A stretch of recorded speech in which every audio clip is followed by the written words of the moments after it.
বুকের ভিতর একটি স্বপন খুব যতনে আঁকি, ফেরদাউসের ফুল বাগানে যেন একসঙ্গে থাকি।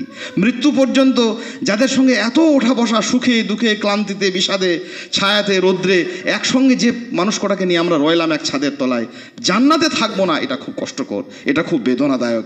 আল্লাহ জানেন, সেই জন্যই আল্লাহ আমাদেরকে উপদেশ দিচ্ছেন, ইয়া আইয়ুহাল্লাযীনা আমানু, মানুষ তোমরা যারা ঈমান এনেছো, কু আনফুসাকুম ওয়া আহলিকুম নারা। বহু মানুষ লুকিয়ে লুকিয়ে দান করে।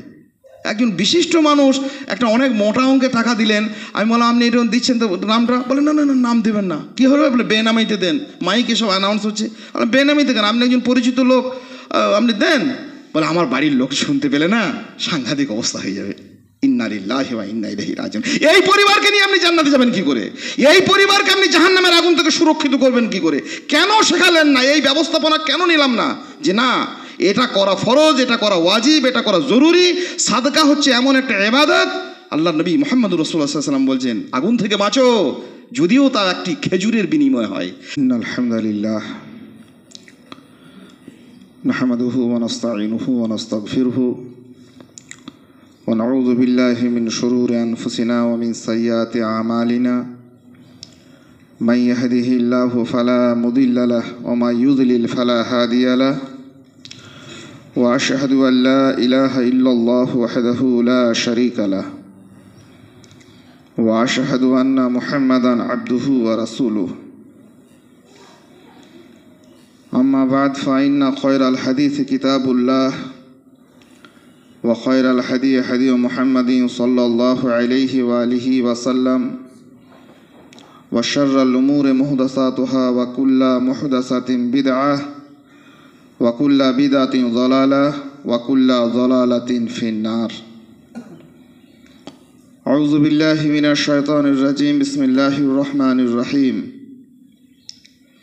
يا أيها الذين آمنوا اتقوا الله حق تقاته ولا تموتن إلا وأنتم مسلمون يا أيها الناس اتقوا ربكم الذي خلقكم من نفس واحدة وخلق منها زوجها وبث منهما رجالا كثيرا ونساء واتقوا الله الذي تساءلون به والأرحام إن الله كان عليكم رقيبا يا أيها الذين آمنوا اتقوا الله وقولوا قولا سديدا يصلح لكم أعمالكم ويغفر لكم ذنوبكم ومن يطع الله ورسوله فقد فاز فوزا عظيما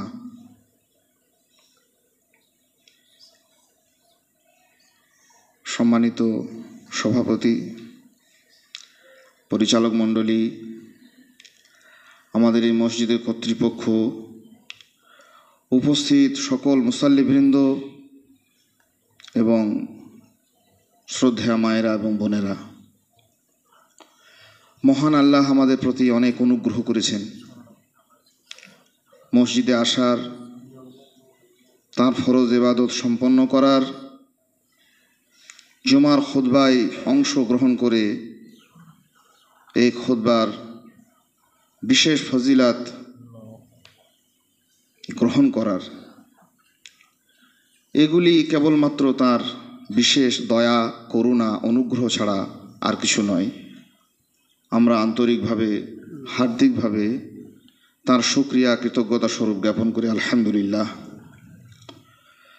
অনেক দরুদ সালাম বিবর্ষিত হোক নবী মুহাম্মদুর রাসূলুল্লাহ সাল্লাল্লাহু আলাইহি সাল্লামের উপর,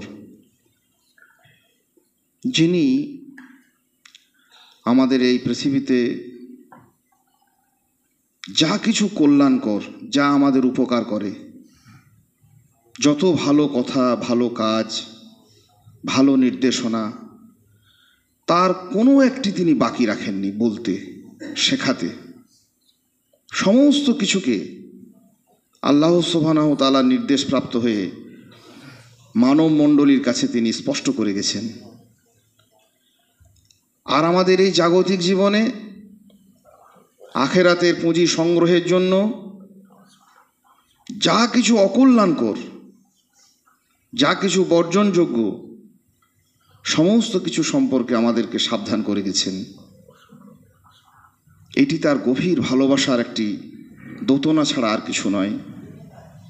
মুমিনদের প্রতি, তার উম্মতের প্রতি এক পৃথিবী ভালোবাসা প্রতি মুহূর্তে যিনি তার হৃদয়ে যাপন করতেন।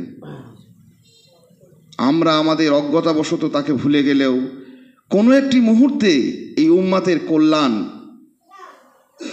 এই উম্মাতের অকল্যাণ থেকে কি করে বাঁচবে, তাদের কোন পথে কল্যাণ হবে, তা তিনি কোনো একটি মুহূর্তের জন্য ভোলেননি। সেই নবী মুহাম্মদুর রাসূলুল্লাহ সাল্লাল্লাহু আলাইহি সাল্লামের উপর অসংখ্য দরুদ সালাম বিবর্ষিত হোক। আল্লাহুম্মা সাল্লি আলাইহি আল্লাহুম্মা বারিক আলাইহি। আজকের জুমার খুতবায় একটি বিশেষ বিষয় নিয়ে গুটি কয়েক কথা বলবো, আমার তৌফিক ইল্লা বিল্লাহ। সেটি হচ্ছে ইসলামে পরিবার ভাবনা। পরিবার নিয়ে ইসলাম কি দিক নির্দেশনা দেয়, কি আদেশ করে, কি নিষেধ করে, কি উপদেশ দেয়, আল্লাহ সুবহানাহু ওয়া তাআলা কি আমাদেরকে পরামর্শ দিয়েছেন, আমাদেরকে আদেশ করেছেন, নিষেধ করেছেন, ইত্যাদি বিষয়ে কয়েকটি কথা বলবো। পরিবার, আমরা মানুষ হিসাবে প্রত্যেকে, আমরা যারা আজকে এসেছি, উপস্থিত হয়েছি, যারা উপস্থিত হয়নি, সকলেই কোনো না কোনো পরিবারের কোলে বেড়ে ওঠা একজন মানুষ। মানুষ তো আর আকাশ থেকে পড়ে না, পাতাল থেকে ওঠে না। আমরা প্রত্যেকে একজন পারিবারিক সদস্য। কোনো না কোনো পরিবারের সঙ্গে আমরা প্রত্যেকেই সংযুক্ত। কোনো না কোনো পরিবার থেকে উঠে এসেই আমরা তাদের কোলে লালিত পালিত হয়ে আমরা বড় হয়েছি। আরেকটি বিষয়, পরিবার বলতে আমরা যেটা বুঝি, আমাদের মা বাপ, ভাই বোন, ছেলে মেয়ে, স্ত্রী পুত্র, একটি ছাদের তলায়, একটি ছাতার তলায়, একটি আবাসনের নিচে আমরা যারা একসঙ্গে বাস করি এবং জীবনের সর্বোচ্চ ভালোবাসা যাদের প্রতি আমরা জ্ঞাপন করি, সব থেকে বেশি আমাদের কাছের, সব থেকে আমাদের প্রিয়, পৃথিবীর যেখানেই যাই, যেভাবেই যাই, যত উঁচু স্তরেই যাই না কেন, প্রতিটি মানুষের হৃদয়ে পরিবারের প্রতি একটা দুর্বোধ্য, একটা অগাধ টান, আকর্ষণ প্রতি মুহূর্তে তারা যাপন করে।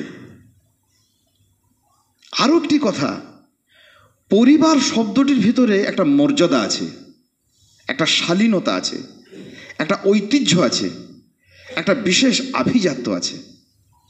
আমরা লক্ষ্য করলেই সেটা বুঝতে পারবো। আমরা অনেক সময় রাস্তাঘাটে, শহরে, বাজারে দেখি অনেক বড় বড় হোটেল, রেস্টুরেন্ট, তার নিচে লেখা থাকে ছোট করে ফ্যামিলি রেস্টুরেন্ট, পারিবারিক প্রতিষ্ঠান, পারিবারিক হোটেল। এই পরিবার শব্দটা দিয়ে কী বোঝাতে চায়? বোঝাতে চায় যে এখানে কোনো মদ, গাঁজা, জুয়া, সাট্টা, অশালীন আচরণ এগুলি হয় না। আপনার পরিবার নিয়ে আপনি নিরাপদে নিশ্চিন্তে এখানে আসতে পারেন। আমরা কোনো জায়গাতে একটা বেড়াতে যাব, আমাদের একটা বন্ধু বললো, ভাই আমিও যাব, আমরাও যাব, কয়েকজন বন্ধু বলে, না ভাই আমরা ফ্যামিলি যাবে, তো পরিবার যাবে। তার পরিবার গেলে কি হবে? সেখানে আড্ডা, সব কিছু সেখানে চলে না। পরিবার শব্দটার ভিতরে একটা মার্জিত রূপ থাকে। আল্লাহ পাক আমাদের স্রষ্টা, তিনি জানেন মানবের হৃদয়ে নিজের পরিবারের প্রতি, যাদের সঙ্গে সে বেড়ে ওঠে, যাদের কোলে সে বড় হয়, যাদেরকে সে সবচেয়ে ভালোবাসে, সে হলো তাদের পরিবার। সেই জন্য আল্লাহ সুবহানাহু ওয়া তাআলা বলছেন, ইয়া আইয়ুহাল্লাযীনা আমানু, হে মানুষ তোমরা যারা ঈমান এনেছো, কু আনফুসাকুম ওয়া আহলিকুম নারা, তোমরা নিজেকে এবং নিজের পরিবারকে জাহান্নামের আগুন থেকে সুরক্ষিত করো। গোটা পৃথিবীকে জাহান্নামের আগুন থেকে বাঁচানোর সাধ্য থাকলেও সে সাধ্য আমার আপনার নেই। আল্লাহ সবাইকে সে সাধ্য দেয়নি। কিন্তু যে পরিবারের জন্য জীবনের সর্বশেষ পরিশ্রমটুকু করতে আমি রাজি, পৃথিবীর যেখানেই যাই, যে প্রান্তেই যাই, যে পরিবারের জন্য মন কেমন করা একটা উদাস ভালোবাসা নিয়ে আমি বেঁচে থাকি, সারা জীবনের সমস্ত পরিশ্রম, সমস্ত সময়, অর্থ যে পরিবারেরকেই জন্য আমি ব্যয় করি, কোথাও রাস্তায় ঘাটে, বাজারে, শহরে, নগরে, বন্দরে, আমি যদি মরে যাই, এই মরা লাশটা শেষ পর্যন্ত আমার পরিবারের হাতে গিয়েই পৌঁছবে। এত ভালোবাসা যে পরিবারের প্রতি যাপন করে, আল্লাহ বলছেন সেই পরিবার আগুনে পুড়বে। এটা হয় কোন মানুষ?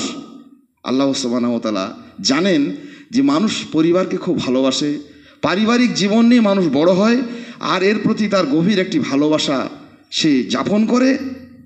নির্দেশ দিচ্ছেন, নিজে বাঁচো আর জাহান্নামের আগুন থেকে তাদেরকে সুরক্ষিত করো। কি করে করব? ইচ্ছে যায় না? পৃথিবীতে যে পরিবারের জন্য এত কিছু করলাম, একসঙ্গে আমরা জান্নাতে থাকবো, এই মনের ভাব, এই বাসনা প্রত্যেকটা মুমিনের হৃদয়ে তো আবশ্যিক, অপরিহার্য, নইলে তো চরম স্বার্থপরতা ছাড়া আর কিছু নয়। কোরআনে এবং সুন্নাতে আল্লাহ সুবহানাহু ওয়া তাআলা নিজের পরিবারকে সুরক্ষিত করার অনেকগুলি দিক নির্দেশনা দিয়েছেন। আমি গুটি কয়েক বেছে বেছে বলবো, খুব মৌলিক কটা বলবো। কি করে বাঁচবো, কি করে বাঁচাবো, যাদের জন্য এত পরিশ্রম, এত সময়, এত অর্থ, ব্যবসা বাণিজ্য, চাকরি বাকরি, মান সম্মান, লাঞ্ছনা গঞ্জনা, রাস্তায় ঘাটে, চেন্নাই, হায়দ্রাবাদে দিনের পর দিন মানুষ খেয়ে না খেয়ে ফুটপাতে শুয়ে যাদের জন্য জীবনযাপন করলো, যে পরিবারটা, সেই পরিবারটা চোখের সামনে আগুনে পুড়বে, এ কি ভয়ঙ্কর কথা। কি করে সুরক্ষিত থাকবে? অন্তত আমি নিজে, আমার পরিবার। আল্লাহ শেখাচ্ছেন, নবী মোহাম্মদ রাসূলুল্লাহ সাল্লাল্লাহু আলাইহি ওয়াসাল্লাম শেখাচ্ছেন, প্রথম পদক্ষেপ পারিবারিক শিক্ষা। ভুলে যাই, বারবার ভুলে যাই। পারিবারিক শিক্ষা মানে আল্লাহ সুবহানাহু ওয়া তাআলা ইলম এবং শিক্ষা সম্পর্কে পবিত্র কোরআনে তন্ন তন্ন করে বলেছেন। রাসূলুল্লাহ সাল্লাল্লাহু আলাইহি ওয়াসাল্লাম বলেছেন, যে কোনো কাজ করতে গেলে, এমনকি আমাদের মৌলিক সূত্র কালেমাতুত তাওহীদ লা ইলাহা ইল্লাল্লাহ, সেটা পাঠ করতে গেলেও আমাদের ইলম দরকার হয়। আল্লাহ নিজেই বলছেন, ইলাম আন্নাহু লা ইলাহা ইল্লাল্লাহ। তুমি জ্ঞান অর্জন করো যে আল্লাহ ছাড়া কোনো মাবুদ নেই, এ বিষয়ে তোমাকে শিখতে হবে, জানতে হবে। ইবাদত, নামাজ, রোজা, হজ, যাকাত, তাসবিহ, তাহলিল, দুনিয়াবি কাজ, যে কোনো কাজের জন্য আমার ইলম দরকার, শিক্ষা দরকার। সেই শিক্ষা কোথায় হয়? মসজিদে হয়, মাদ্রাসাতে হয়, স্কুল কলেজ ইউনিভার্সিটিতেও নানা রকমের শিক্ষা হয়, ভালো কথাই শেখানো হয়। মজার কথা হচ্ছে, বর্তমানে আধুনিক বিশ্বের একটা অভিশপ্ত স্ট্যাটাস হচ্ছে এই, শিক্ষাকে, ইলমকে আমরা, ইলম যে নেই পৃথিবীতে তা নয়, যে ইলমটা নেই জাহান্নামের আগুন থেকে সুরক্ষিত করার জন্য, সেটার বিপদ হচ্ছে এই রকম। ইলম আছে মাদ্রাসাতে, ইলম আছে মসজিদে, মক্তবে, জুমার খুতবায়, বড় বড় ওয়াজ নসিহতের মহফিলে, কিতাবে, বড় বড় ইউনিভার্সিটির লেকচারে। পরিবার থেকে আমরা আমাদের শিক্ষাকে, যেমন করে মা বোনেরা আমাদের ঝাঁটা দিয়ে ময়লা ধুলো আবর্জনাগুলোকে বের করে দেয়, পরিবার থেকে আমরা শিক্ষা নামের এই বিষয়টিকে ঝেঁটিয়ে বিদায় করে দিয়েছি। শিক্ষা আছে, মাদ্রাসাতে আছে, মসজিদে আছে, মক্তবে আছে, সেই শিক্ষা আমরা আমাদের ঘরে ঢুকতে দিইনি, দ্বার রুদ্ধ করে রেখেছি। শুধু মুসলিমরা নয়, গোটা মানব জাতি এতে আক্রান্ত, ভয়ঙ্করভাবে আক্রান্ত। সেই জন্য স্কুল কলেজ ইউনিভার্সিটিতে একটা ছেলে পরিবেশ বিজ্ঞান পাঠ করে আসছে, সেই পরিবেশ বিজ্ঞানে কি শিখছে? শব্দ দূষণ, বায়ু দূষণ, জল দূষণ, ল্যান্ড দূষণ, অমুক তমুক। সেই ছেলেটি পরিবারে এসে এমন অনুষ্ঠানে বাজি ফোটাচ্ছে, এত গগনবিদারী চিৎকারে গোটা মানব জাতির, গোটা পৃথিবী প্রকম্পিত হয়ে উঠছে। কোথায় গেল শিক্ষা?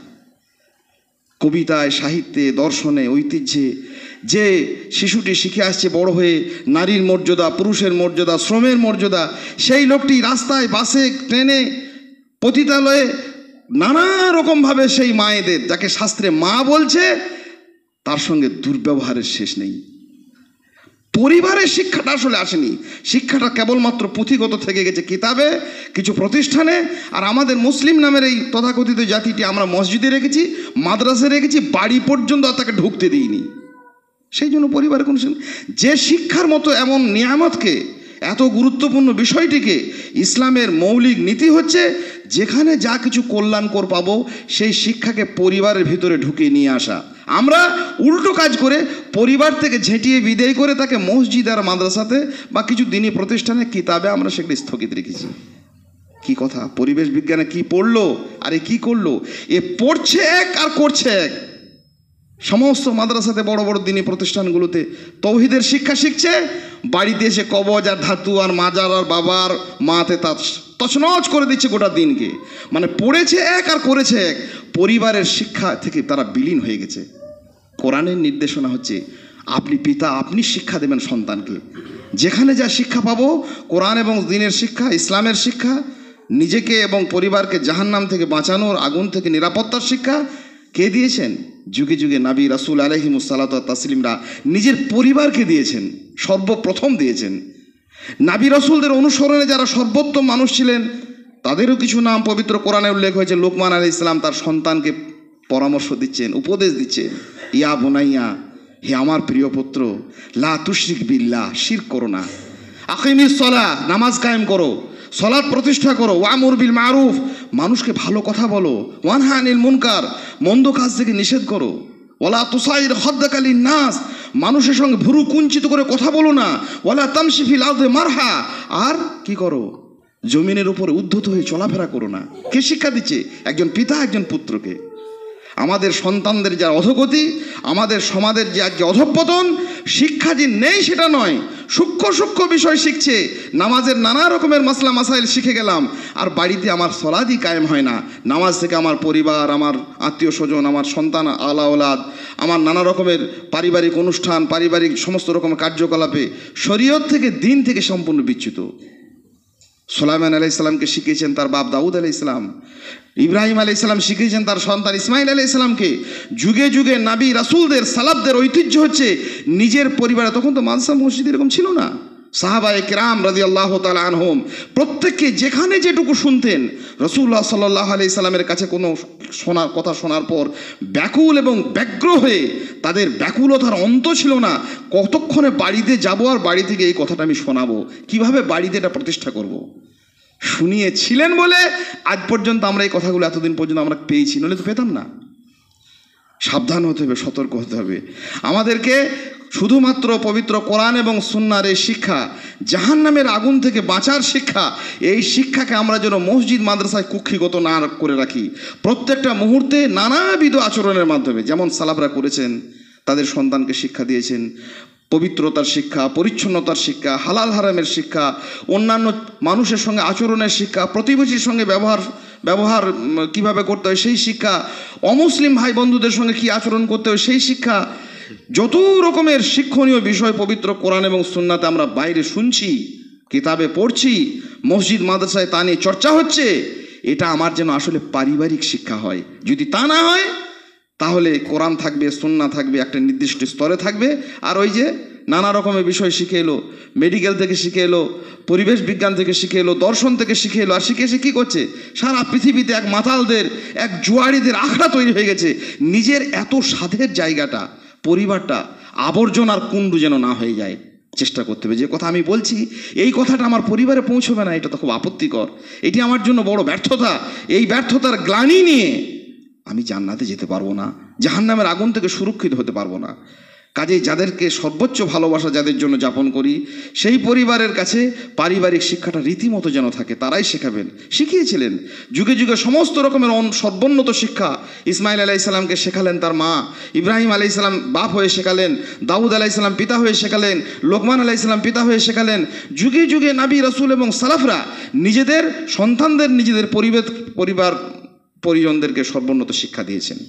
এই ব্যাপারে আল্লাহ পাক রব্বুল আলামিন আমাদেরকে তৌফিক দেখ, আমরা যেন পরিবারে বিভিন্ন মেথডে, বিভিন্ন পদ্ধতিতে, আলাপ আলোচনার মাধ্যমে হোক, বই পুস্তক নিয়ে পড়াশোনা হোক, অডিও ভিজুয়াল বিভিন্ন দৃশ্য দিয়ে হোক, তাদেরকে মায়েদেরকে, সন্তানদেরকে কোরআন এবং সুন্নাহর মজলিসে নিয়ে এসে হোক, এই শিক্ষাকে আমি যদি জাহান্নামের আগুন থেকে তাকে সুরক্ষিত করতে চাই, আমার পরিবারকে, নিজেকে, আমার পারিবারিক শিক্ষাটা যেন মজবুত হয়, দ্বীনি শিক্ষা হয়, কোরআন এবং সহিহ সুন্নাহর শিক্ষা হয়। আল্লাহ পাক রব্বুল আলামিন আমাদের সেই তৌফিক দিন, আল্লাহুম্মা আমিন। দ্বিতীয় একটি পদক্ষেপ অত্যন্ত গুরুত্বপূর্ণ, সেটি হচ্ছে এই আল্লাহ এবং রাসূল, আল্লাহ সুবহানাহু ওয়া তাআলার প্রতি সর্বোচ্চ ঈমান এবং আখিরাতের প্রতি বিশ্বাস। মহান আল্লাহ পাক রব্বুল আলামিন স্পষ্ট করেছেন, ফাম্মা মান খাফা মাকামা রাব্বি ওয়া নাহান নাফসা আনিল হাওয়া ফা ইন্নাল জান্নাতা হিয়াল মাওয়া। যে মানুষের ভয় আছে, যে মানুষ জানে, যে মানুষ মনে করে যে আল্লাহর সামনে আমাকে একদিন সমস্ত কিছুকে নিয়ে দাঁড়াতে হবে, কোনো কিছু দিয়ে পৃথিবীতে আবর্জনা, অপরাধের গ্লানি মুক্ত করা যায় না। একমাত্র সন্তানকে, পরিবারকে, নিজেকে আখিরাতের ভয় ছাড়া, যে আমি যা করছি, যা বলছি, যে আচরণ আমি পৃথিবীতে করে যাচ্ছি, যা কিছু ভক্ষণ করছি, যা ব্যবহার আমার রইল, সমস্ত কিছু নিয়ে আমাকে কিয়ামতের দিন আমাকে দাঁড়াতে হবে আল্লাহ সুবহানাহু ওয়া তাআলার সামনে, এবং সে বিষয়ে আমাকে পূর্ণাঙ্গ হিসাব দিতে হবে। ছোট থেকে ছোট, বড় থেকে বড়, এমন কোনো কাজ আমার নেই যা লেখা হয়নি, এবং সেগুলো লেখা হয়েছে, সেগুলো আমাকে পড়ানো হবে, সেগুলো আমাকে দেখানো হবে, সেগুলো শোনানো হবে, এবং আল্লাহ সুবহানাহু ওয়া তাআলা সকলের সামনে সেটা প্রকাশ করে দেবেন। ইকরা কিতাবাক, পড়ো কি করেছো। এবং ছোট থেকে ছোট, বড় থেকে বড়, কিছুই বাকি থাকবে না। দুনিয়ামুখী বস্তুবাদী চিন্তা ভাবনায় আমরা এত উত্তাল, সন্তান নিয়ে, পরিবার নিয়ে, আত্মীয় স্বজন নিয়ে, পাড়াপড়শি নিয়ে, বিবাহ শাদী নিয়ে, অনুষ্ঠান নিয়ে, পোশাক নিয়ে, খাবার নিয়ে, রন্ধন শিল্প নিয়ে এত বেশি উত্তাল, আখেরাতের কথা দিনের পর দিন একটি পরিবারে মাসের পর মাস, বছরের পর বছর, যুগের পর যুগ, গোটা জীবন অতিবাহিত হয়ে গেল। আখেরাত সম্পর্কে না আমার পরিবারের, না আমার সন্তানের কোনো ভাবনা নেই। নিছক আমি হয়তো কয়েকটা কোরআনের আয়াত মুখস্থ করেছি, কয়েকটা দোয়া শিখেছি, কয়েকটা ফতোয়া আলেম ওলামাদের কাছে শিখেছি। জাহান্নামের আগুন থেকে বাঁচার জন্য যথেষ্ট নয়, আগুন থেকে বাঁচার জন্য অপরিহার্য, অনিবার্য একটি বিষয় হচ্ছে আখিরাতের ভয়। আল্লাহ স্পষ্ট করছেন, যদি কোনো মানুষের এই ভয়টুকু থাকে যে আল্লাহর সামনে আমাকে একদিন দাঁড়াতে হবে, আখিরাতে আল্লাহ সুবহানাহু ওয়া তাআলার সামনে হিসেব দিতে হবে, ফাইন্নাল জান্নাতা হিয়াল মাওয়া, জান্নাতই তার ঠিকানা, জান্নাতে সে যাবে ইনশাআল্লাহ তাআলা আজিজ। আমরা আমাদের পরিবারকে যেন আখিরাতমুখী করে তুলি। প্রত্যেকটা কাজে, প্রত্যেকটা কথায় আখিরাতের উপমা, আখিরাতের উদাহরণ, আখিরাতের বিষয়বস্তু, কিভাবে হিসেব দিতে হবে, কোন কাজের কি হিসেব দিতে হয়, কোন কাজে লাভদায়ক হয়, সেগুলিকে আমরা যেন শেখাই। সলাতের মর্যাদা, গুরুত্ব, তাৎপর্য, সলাৎ কায়েম করলে কি হবে, না করলে কি হবে, বাড়িতে শালীনতা বজায় রাখলে কি হবে, না রাখলে কি হবে, প্রত্যেকটা বিষয়ের যেন মানদণ্ড হয় আখিরাত। কারণ এটি একটি মানুষকে সর্বতভাবে জাহান্নামের আগুন থেকে সুরক্ষিত করার জন্য উপযোগী, জরুরি এবং অপরিহার্য। 3 নম্বর হচ্ছে পারিবারিক গোলযোগের, অশান্তির, পরিবারকে সুরক্ষিত না রাখার একটি বড় উপাদান হচ্ছে রিজিক সম্পর্কে, জীবিকা সম্পর্কে সঠিক ধারণা না থাকা। আল্লাহ সুবহানাহু ওয়া তাআলা পবিত্র কোরআনে আমরা যেগুলো ভক্ষণ করি, খাই, উপার্জন করি, রিজিক, রুজি, জীবন উপকরণ, সে সম্পর্কে যত কথা বলেছেন, অধিকাংশ জায়গাতে আকাশের কথাকে তুলে এনেছেন। ওয়াফিস সামাই রিজকুকুম, আল্লাহ বলছেন আসমানে তোমাদের রুজি রয়েছে। আর চন্দ্র, নক্ষত্র, সূর্য, দিন রাত্রির বিবর্তন, এ সমস্ত বড় বড় প্রসঙ্গগুলোকে টেনে আল্লাহ বলছেন যে তোমাদেরকে আমি রুজি দিই, এবং সেই রুজিকে আমি কমিয়ে দিই, কখনো বাড়িয়ে দিই, রুজি দিয়ে তোমাকে পরীক্ষা করি। এর মূল উদ্দেশ্য হচ্ছে আল্লাহ সুবহানাহু ওয়া তাআলা মানুষের কাছে বোঝাতে চাইছেন যে দেখো, রুজির ব্যাপারটা সম্পূর্ণ আল্লাহ সুবহানাহু ওয়া তাআলার হাতে। আর আকাশের দিকে ইঙ্গিত দিচ্ছেন যে আকাশের চন্দ্র, সূর্য, গ্রহ, নক্ষত্র, ছায়াপথ, ধূমকেতু, গ্যালাক্সি, এইগুলির উপর যেমন তোমাদের কোনো নিয়ন্ত্রণ নেই। আমরা ইচ্ছা করলে সূর্যটাকে ঘোরাতে পারবো না, বহু পৃথিবীতে মাতব্বরি করতে পারি, কিন্তু আকাশের ব্যাপারে, নভমণ্ডলের ব্যাপারে আমাদের কোনো হাত নেই। আল্লাহ সুবহানাহু ওয়া তাআলা শেখাচ্ছেন রুজির ব্যাপারেও তোমাদের কোনো হাত নেই, রুজির মালিক আল্লাহ। ওয়াফি সামাই রিজকুকুম ওয়ার রাজ্জাকু যুল কুওয়াতিল মাতিন, তিনিই হচ্ছেন মহান রুজিদাতা। এটি সন্তানকে, পরিবারের প্রত্যেকটি সদস্যকে কানে খুঁচে খুঁচে ভালো করে ভরে দিতে হবে। না বললে পরিবারটি সুরক্ষিত থাকবে না। রুজির জন্য পরিবারের একটা একটা সদস্য জীবিকা উপার্জনের সক্ষম মানুষের প্রতি এত জুলুম আর অত্যাচার করেছে, সে এক মহাকাব্য, সে এক মহা ইতিহাস। রুজির জন্য কেন? অমুক পাশের বাড়ি এত রুজি রোজগার উপার্জন করেছে, তোমাকে করতে হবে। আপনি দায়বদ্ধ হয়ে এমন বাধ্যতামূলকভাবে নিজের সন্তান, নিজের স্ত্রী পুত্রের কাছে নির্যাতিত হয়ে লক্ষ লক্ষ মানুষ শুধুমাত্র হারাম রুজি রোজগারের পথে ঢুকে পড়েছে, এই কারণে যে পরিবারের লোকদের এই ঈমান ছিল না যে আল্লাহ রুজির মালিক। দেশ থেকে দেশান্তরী হয়ে গেছে, ঘর বাড়ি ছেড়ে গিয়ে বিদেশে চলে গেছে, চুরি করেছে, ঘুষ খেয়েছে, সুদ খেয়েছে, শুধু পরিবারের অত্যাচারে, পরিবারের সদস্যদের অত্যাচারে। আমার এইরকম জামা চাই, আমার এরকম পোশাক চাই, পাশে এরকম বাড়ি করেছে, আমার এইরকম বাড়ি চাই, আমার এরকম স্ট্যাটাস চাই, মাস গেলে আমার এত টাকা গচ্ছিত হওয়া চাই। এই অত্যাচারে নিপীড়িত হয়ে লক্ষ লক্ষ মানুষ হারাম খেতে বাধ্য হয়েছে। কেন? এটা ভুল হয়ে গেছে একটা, আমি ধারণা দিতে পারিনি, আমার ব্যর্থতা এটা যে রুজির মালিক সম্পূর্ণ আল্লাহ। আল্লাহ বলছেন ফাম্মাল ইনসানু ইযা মাবতালাহু রাব্বুহু ফাকরামাহু ওয়া না'মা ফায়াকুলু রাব্বি আকরামান ওয়া আম্মা ইযা মাবতালাহু ফাকাদার আলাইহি রিজকা ফায়াকুলু রাব্বি আহানান।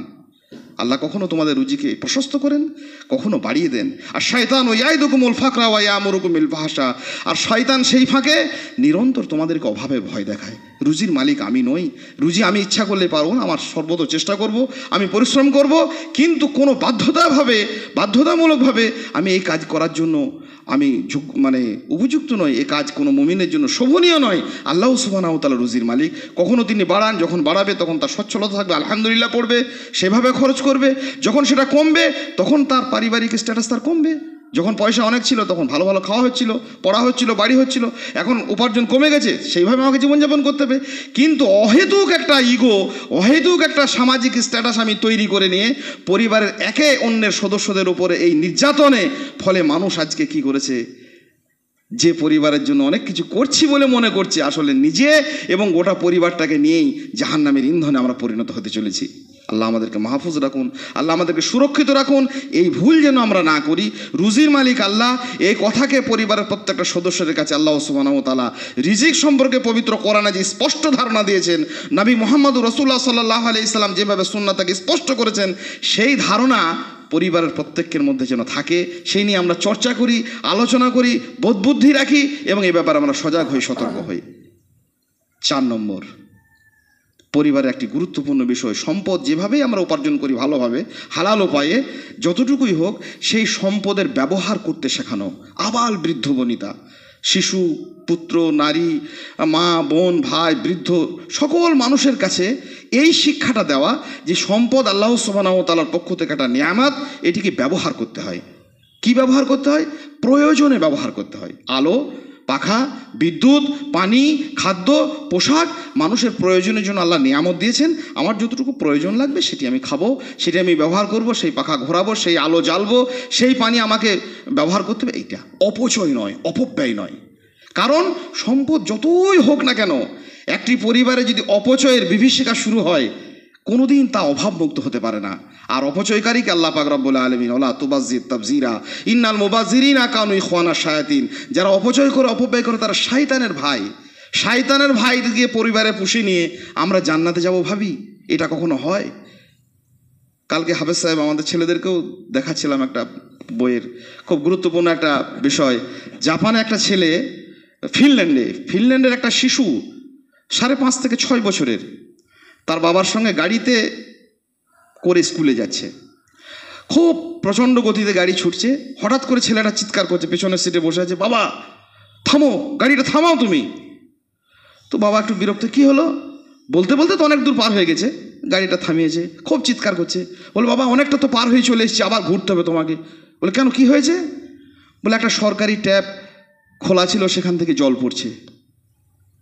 বলে জল পড়ছে তো কী হলো? বলে জল পড়ছে তো কী হলো, দেশের কত টাকা নষ্ট হচ্ছে, ওইভাবে তো পড়েই যাবে। ওই শিক্ষাই পরিবারে শিখেছে।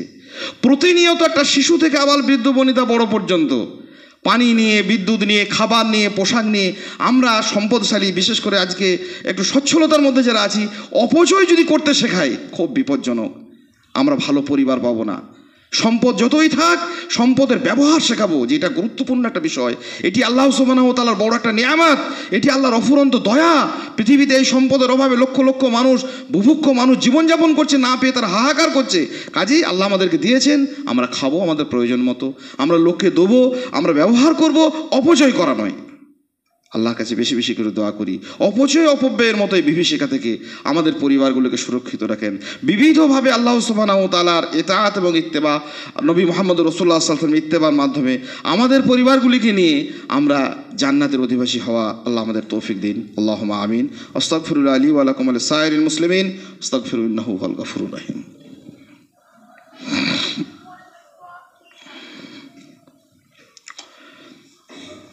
আলহামদুলিল্লাহ ওয়াসসালাতু ওয়াসসালামু আলা রাসূলিল্লাহ। ক্বালা আল্লাহু তাআলা বিসমিল্লাহির রহমানির রহিম ওয়ানফিকু মিম্মা রাযাকনাকুম মিন ক্বাবলি আন ইয়াতিয়া আহাদাকুমুল মাউত ফায়াকুলা রাব্বি লাউলা আখারতানি ইলা আজালিন করিব ফাআসাদদাকা ওয়া কুম মিনাস সালিহিন। পরিবারকে সুরক্ষিত করার জন্য একটি পদ্ধতি 2-4 মিনিটে বলে শেষ করছি, সেটি হচ্ছে এই সাদাকা করা, দান করা, অর্থ ব্যয় করা। বলে এটা তো আমরা করি, আলহামদুলিল্লাহ, হ্যাঁ করি, পারিবারিকভাবে খুব একটা করি না। কেউ কেউ করেন, অনেকেই করেন, আলহামদুলিল্লাহ। না করলে মসজিদ, মাদ্রাসা, মক্তব, দিনী প্রতিষ্ঠান, ভালো কাজ হতো কি করে? জাকাত, ওসর, ফিতরা, সাদকা যেগুলো ফরজ সেগুলো আমরা দিই, তারপরেও এমনি বিভিন্নভাবে আমরা দান সাদকা করে থাকি। কিন্তু সাদাকা সম্পর্কে আমাদের একটি পারিবারিক ধারণা দরকার। সাদাকা হচ্ছে এমন একটি গুণ, এমন একটা ইসলামী ইবাদত, যেটি পৃথিবীতে মানুষ একদম মৃত্যুন্মুখ হয়ে, মরণাপন্ন মানুষ আর কিছু চাইবে না, চাইবে সাদকা করতে, দান করতে। আল্লাহ বলছেন তোমরা সাদকা করো, তোমরা খরচ করো। আর যখন মৃত্যু মানুষের কণ্ঠনালীতে এসে দাঁড়াবে, মানুষ তখন আর কিছু চাইবে না, নামাজ পড়তে, রোজা করতে, হজ করতে, যাকাত দিতে, এসব কিছু চাইবে না, শুধু চাইবে ফাসাদদাকা ওয়া কুম মিনাস সালিহিন। আল্লাহ যদি আমার মৃত্যুটাকে আর একটু পিছিয়ে দিতে, আমি দান করতাম, সাদকা করতাম। মানে মানুষের মনের মধ্যেই এটা সত্যটা লুকিয়ে আছে যে দান করা সাদকা করার থেকে এত সহজলভ্য, জাহান্নামের আগুন থেকে বাঁচার এত সহজ পদ্ধতি আর কিছু নেই। খুব সতর্ক হবে, সাবধান হব, মনে রাখবো। আমরা পরিবারে দান করি না, নিজেরা দান করছি, কিন্তু সেই দানটি হতে হবে পারিবারিকভাবে। পারিবারিকভাবে মানে কি? পরিবারের সকলকে সচেতন করে। একটু বলে দিলে বোঝা যাবে। একজন বড় ব্যবসায়ী, কারখানা আছে, তো উনি ছিলেন না, আমি ওনার সঙ্গে সাক্ষাৎ করতে গেলাম, ওনার ছেলে বসে রয়েছেন। সালাম মাসাফা হলো। আর আব্বা কোথায় গো? বলে আব্বা বাইরে আছেন, এখনই আসেন, বসুন। আর দোকান দেখছি, কারখানা দেখছি, বড় মালিক। আল্লাহ আলহামদুলিল্লাহ, খুব সুন্দর সাজিয়েছো। ছেলেটা বলছে আরও অনেক কিছু করা যেত, বুঝলেন মলি সাহেব, আব্বার জন্য হলো না। বলে কেন? বলে যখন তখন যেখানে সেখানে মসজিদে মাদ্রাসার টাকা পয়সা তো সুরুপ করে বেড়াচ্ছে। ছেলে বলছে এই ছেলে কোনোদিন দান করবে? ওর বাপ ভুলটা কি করলো? দান করলো, সন্তানকে নিয়ে করলো না, সন্তানকে শেখালো না, ও নিজে নিজে দান করে দিচ্ছে। আমরা বহু সময় এই কাজ করে থাকি। যেমন করে আমরা সূক্ষ্মভাবে নামাজের মাসলা শিখছি, রুকু করা, সাজদা করা, হাত বাঁধা, জিকির করা, তসবিহ পড়া, তাহলিল পড়া, কোরআন পড়া, তেমনি করে সাদকা একটা ফরজ কাজ। এই ফরজ কাজটি আমরা সন্তানকে শেখাতে হবে, এইভাবে দান করতে হয়। আজ আমাদের জাকাত আছে, আমাদের এই সম্পদকে আমরা এইভাবে দান করছি, এইভাবে সাদকা করতে হয়, মানুষের প্রয়োজনে দিতে হয়, আত্মীয় স্বজনকে দিতে হয়, দুঃখী মানুষকে দিতে হয়, মসজিদ মাদ্রাসাতে ব্যয় করতে হয়, ফরজ দান, সুন্নাত দান, নফল দান। যেমন করে আমরা দুনিয়ার অন্যান্য ফতোয়া ফারাজগুলো শিখছি, তেমনি করে সাদকা করা একটা ইবাদত, এটা মানুষকে শেখাতে হয়। নইলে আমি করে যাব, আর যে সম্পদ রেখে যাব সেই সম্পদ সন্তানরা দান করবে না, স্ত্রী লোকেরা দান করবে না, পরিবারের লোক আমার দান করার জন্য বাধা হয়ে যাবে। বহু মানুষ লুকিয়ে লুকিয়ে দান করে। একজন বিশিষ্ট মানুষ একটা অনেক মোটা অঙ্কে টাকা দিলেন, আমি বললাম আপনি এটা দিচ্ছেন তো নামটা? বলে না না না, নাম দেবেন না। কী হবে? বলে বেনামিতে দেন, মাইকে সব অ্যানাউন্স হচ্ছে। বেনামিতে কেন? আপনি একজন পরিচিত লোক, আপনি দেন। বলে আমার বাড়ির লোক শুনতে পেলে না সাংঘাতিক অবস্থা হয়ে যাবে। ইন্না লিল্লাহি ওয়া ইন্না ইলাইহি রাজিউন। এই পরিবারকে নিয়ে আপনি জান্নাতে যাবেন কি করে? এই পরিবারকে আপনি জাহান্নামের আগুন থেকে সুরক্ষিত করবেন কি করে? কেন শেখালেন না? এই ব্যবস্থাপনা কেন নিলাম না যে না এটা করা ফরজ, এটা করা ওয়াজিব, এটা করা জরুরি? সাদকা হচ্ছে এমন একটা ইবাদত, আল্লাহ নবী মুহাম্মদুর রাসূলুল্লাহ সাল্লাল্লাহু আলাইহি ওয়াসাল্লাম বলছেন আগুন থেকে বাঁচো, যদিও তা একটি খেজুরের বিনিময় হয়। আমরা যেগুলো সাদকা দান করব সেগুলো যেন আলাপ আলোচনা করি, দান করতে আমরা সন্তানকে শেখাই। নিজের অনেকটা জাকাত আছে, আপনি নিজের পরিবারের অন্যান্য সদস্যদেরকে নিয়ে বসেন যে আমার 50,000 টাকা জাকাত আছে, তোমাদেরকেও গরিব গুরু আছে, আত্মীয় স্বজন আছে, ছেলেদেরকে দেখা, তুমি কাউকে চেনো এইরকম কোনো অসুস্থ মানুষ, এরকম কোনো দুস্থ মানুষ, তার হাতে দিয়ে তাকে দেওয়ার অভ্যাস করাতে হবে। সাদাকা করা একটা ইবাদত। যেমন করে আমরা নামাজ শেখাই, যেমন করে মাখরাজ শিখি, আমরা কোরআন শেখাই, যেমন করে আমরা হাদিস শেখাই, তেমনি করে আমাকে দান করাটা শেখাতে হবে। না শেখালে আমি করে যাব, আমার পরবর্তী প্রজন্ম আর করবে না, বিপদ হয়ে যাবে। আল্লাহর কাছে দোয়া করি আল্লাহ সুবহানাহু ওয়া তাআলা আমাদেরকে, নিজেদের পরিবারকে, যে পরিবারের প্রতি এত ভালোবাসা জ্ঞাপন করি, বুকের ভিতর একটি স্বপন খুব যতনে আঁকি, ফেরদাউসের ফুল বাগানে যেন একসঙ্গে থাকি। মৃত্যু পর্যন্ত যাদের সঙ্গে এত ওঠা বসা, সুখে দুঃখে, ক্লান্তিতে বিষাদে, ছায়াতে রৌদ্রে, একসঙ্গে যে মানুষ কটাকে নিয়ে আমরা রইলাম এক ছাদের তলায়, জান্নাতে থাকবো না, এটা খুব কষ্টকর, এটা খুব বেদনাদায়ক। আল্লাহ জানেন, সেই জন্যই আল্লাহ আমাদেরকে উপদেশ দিচ্ছেন, ইয়া আইয়ুহাল্লাযীনা আমানু, মানুষ তোমরা যারা ঈমান এনেছো, কু আনফুসাকুম ওয়া আহলিকুম নারা, তোমরা নিজেরা এবং নিজেদের পরিবারকে জাহান্নামের আগুন থেকে সুরক্ষিত করো। আল্লাহ পাক রব্বুল আলামিন আমাদের সমস্ত পরিবারগুলিকে পারিবারিক শিক্ষা, পারিবারিক ঐতিহ্য, কোরআন এবং সুন্নাহর শিক্ষাকে পারিবারিক শিক্ষাতে পরিণত করা এবং নানাবিধ ভালো কাজকে বাস্তবায়নের মাধ্যমে আমাদেরকে পারিবারিকভাবেই জান্নাতে যাওয়ার তৌফিক দিন। আল্লাহুম্মা আমিন। প্রতিটি পরিবারকে আল্লাহ জাহান্নামের আগুন থেকে সুরক্ষিত থাকার এবং অন্যকে সুরক্ষিত করার আমাদেরকে তৌফিক দিন। আল্লাহুম্মা আমিন। রব্বানা আতিনা ফিদ দুনিয়া হাসানা ওয়া ফিল আখিরাতি হাসানা ওয়া কিনা আযাবান নার। রব্বানা যালামনা আনফুসানা ওয়া ইল্লাম তাগফির লানা ওয়া তারহামনা লানাকুনান্না মিনাল খাসিরিন। আল্লাহুম্মা ইন্না নাসআলুকাল হুদা ওয়াত তুকা ওয়াল আফাফা ওয়াল গিনা। আল্লাহুম্মা ইন্না নাউযু বিকা মিন কুল্লি বালাই দুনিয়া আযাবিল আখিরা। আল্লাহুম্মা ইন্না নাসআলুকাল আফিয়া ফি দুনিয়া ওয়াল আখিরা। আস্তাগফিরুল্লাহ লি ওয়া লাকুম ওয়া লিসাইরিল মুসলিমিন ফাস্তাগফিরু ইন্নাহু হুয়াল গফুরুর রহিম।